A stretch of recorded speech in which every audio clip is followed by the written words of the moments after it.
Jadi selepas Esok Rakyat, saya mula-mula dah menggaya-gayakan mencipta lagu. Lagu tu saya cipta seolah macam Sawah Pati yang telah pun moden, ada Misi Padi. Kan, saya cuba buat macam tu dan menjadi siolan juga. Dan saya main hari-hari di asrama. Kan, dan saya bawa balik gitar tu main di asrama. Saya minta kalau siapa nak bawa balik gitar tu. Jadi saya dah main di siolan dan permintaan kawan di asrama. Main lagu tu, lagu baru kan. Jadi saya dah mula diberi perhatian.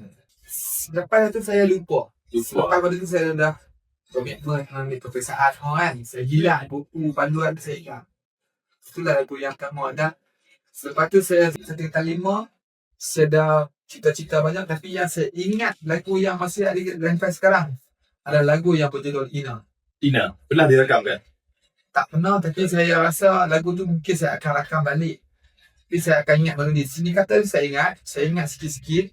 Saya rasa saya boleh susun. Jadi lagu Ina tu dia menceritakan tentang bagaimana kekasih pada kekasih tu dia sedang belajar.